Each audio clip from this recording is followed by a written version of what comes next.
Here's a segment from a recent Gun Talk radio episode. You can listen to all the Gun Talk radio podcasts however you tune in, or check out guntalk.com for more.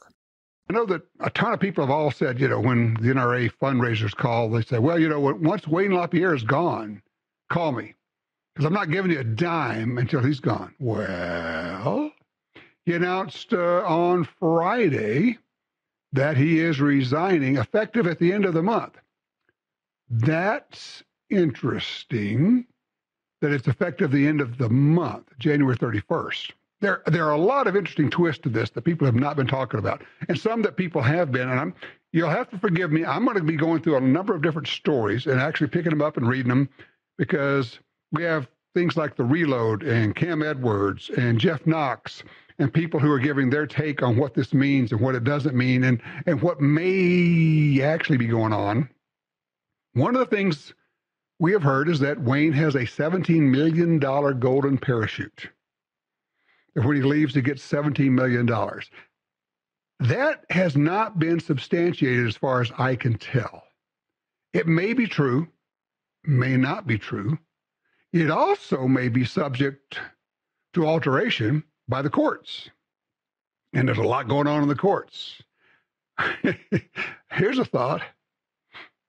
If it is really $17 million to get rid of Wayne, is that money well spent? Okay, yeah, I'm being snarky. That's all right. So he announced he's going to be resigning. He said it's for health reasons, announced that he's, proud of his work at the NRA, yada, yada, blah, blah, blah. His replacement is Andrew Anderunium. I always screw up the last name. I've known Andrew for a long time. He's been their public affairs person. But there was some interesting Tetris going on with people in the last few weeks at the NRA.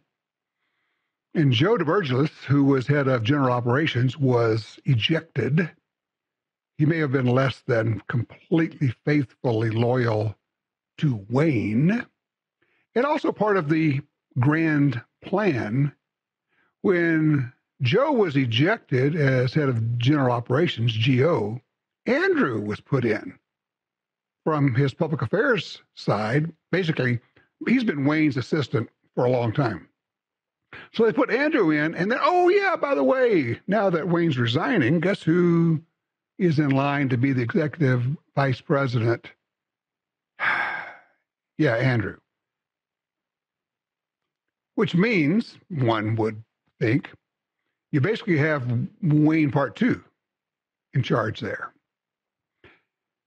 Is it going to mean anything? Well, yeah. I mean, Wayne's been in charge. He's been the face of the NRA, although much less so in the last few years. He's not out there on CNN and NBC and all. He's not doing any of those public speaking engagements. And as Cam Edwards said, that's probably a good thing. The gun rights movement doesn't have one spokesperson anymore. It has a number of spokespeople.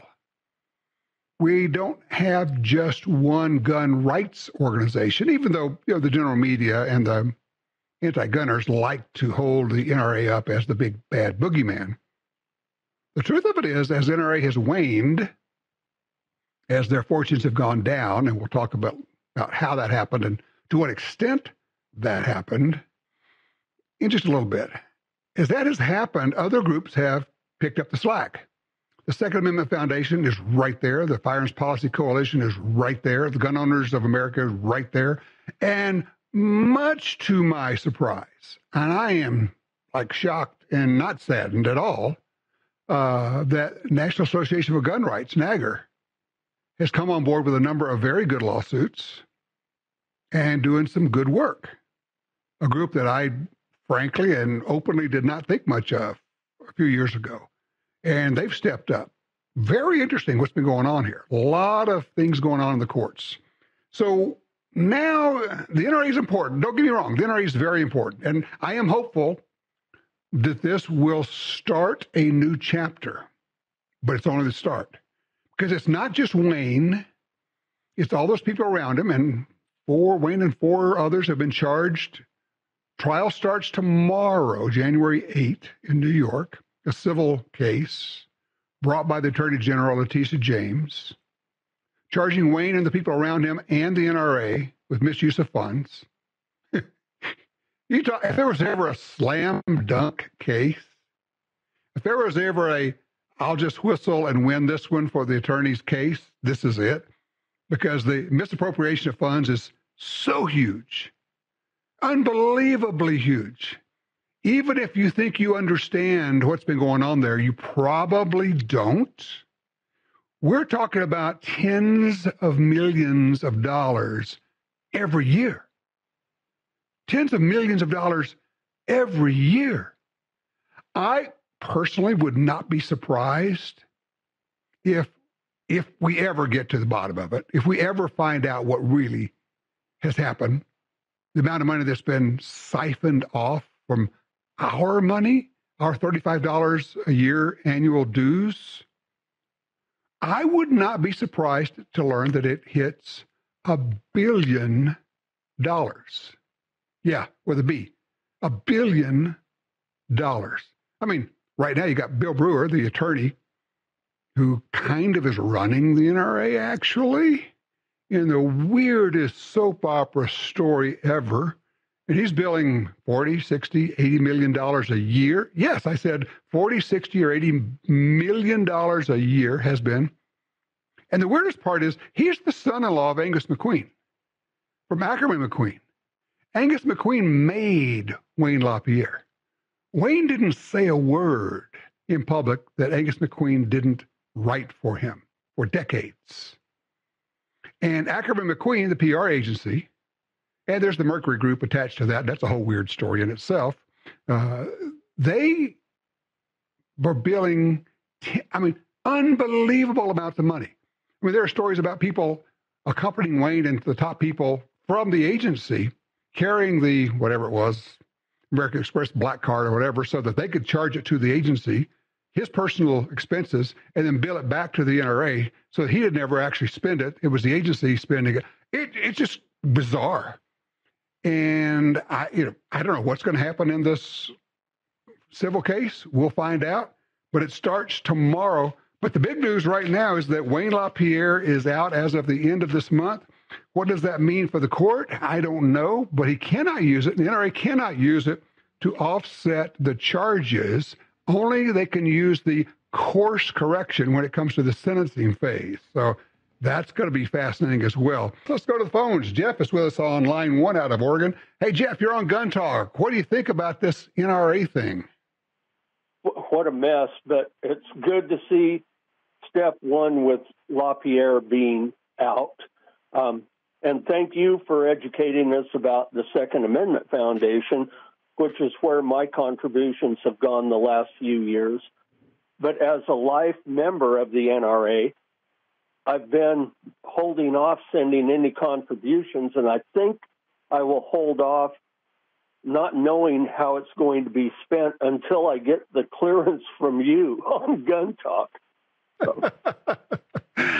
Well, I'm doing the same things, Jeff. I'm going to sit here, hold on to my money. I mean, I'm a benefactor member, life member, and I've been holding on to my money and said, okay, I'm not sending anything in here because I know what's been going on. I don't want to buy any more of Wayne's incredibly expensive, badly fitting suits just this week. Okay, I didn't even get to this. Let me tell you this, Jeff.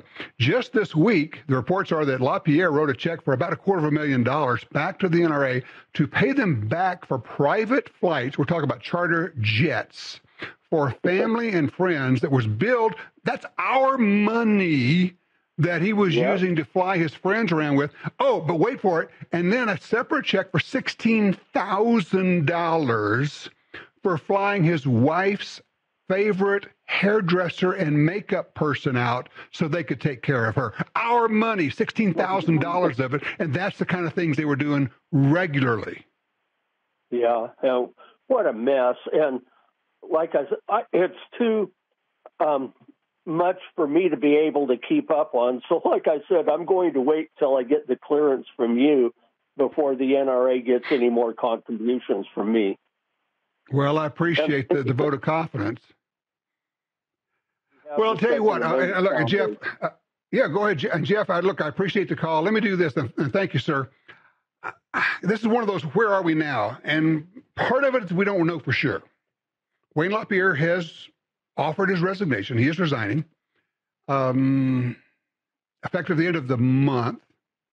Trial starts tomorrow.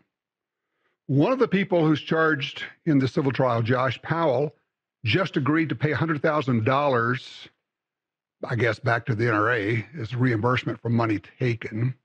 But also part of his plea deal with Letitia James, the New York Attorney General, is that he will now testify against LaPierre and the NRA and tell the stories of what actually was going on. Interesting. One of the other people charged, Woody Phillips, former CFO, that's the Chief Financial Officer, person in charge of the money. At the bankruptcy trial, was that a year and a half ago now? In a deposition, Woody Phillips, CFO, or former CFO, being deposed about finances and things that were going on, where was the money going and all of that. The reports are that he took the Fifth Amendment at least 80 times. Your CFO, the person who's in charge of making sure that our dues, our contributions are used wisely. He has a fiduciary responsibility to manage the money.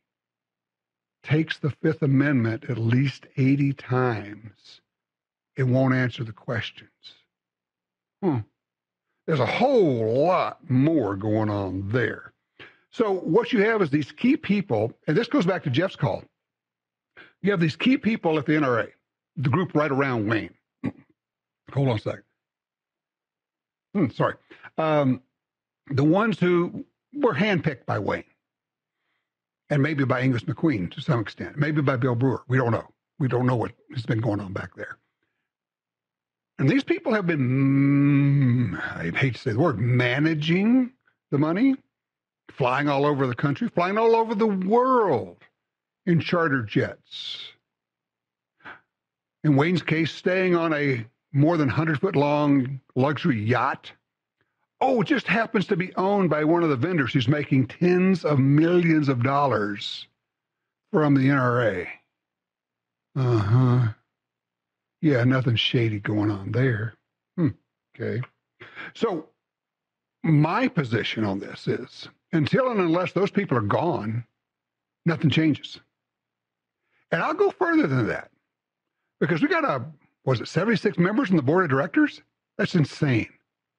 You got a board of directors who have been rubber stamping everything that Wayne brought to them, everything that this group brought to them, this group, this cabal. Is it going too far to say they're thieves? I don't know. But everything they brought to the board rubber stamped. Now, there were a few, and have been a few people who have tried to stop it on the board. And when they raised the subject, they would get moved off of the key committees. If you're on the finance committee and you start asking questions, you get taken off the finance committee. If you are a board member and you ask to see the books, you are told you cannot. That's the purview of the finance committee. But the finance committee doesn't ask for that, because if they do, they get moved off the finance committee. Okay. So you got this board of directors where, frankly, the majority of them, clearly, either haven't done anything, won't do anything, are afraid to do anything, or are benefiting in some form or fashion from the status quo. And I think there's a lot of that that's been going on. Whether they're benefiting financially or reputationally or whatever it is, they have been part of the problem. So for me, I want to see them all gone. Yeah, I know there's a few good ones there. Sorry about that. I want to see them all gone. And it's the weirdest thing, and I feel weird going here, but maybe we have to depend upon the virulently anti-gun, anti-NRA Attorney General Letitia James to do what the board wouldn't do. And the judge to go in and say, yeah, okay, you guys at the top, you're all out. You're all out, which the judge can do. Boom, gone. They're gone. And also he can rule, oh yeah, you also cannot take a position with any nonprofit after this. But he also could dissolve the board and put in a different board And I realized that we would get rid of a few good people in the process, but I want to see that board gone.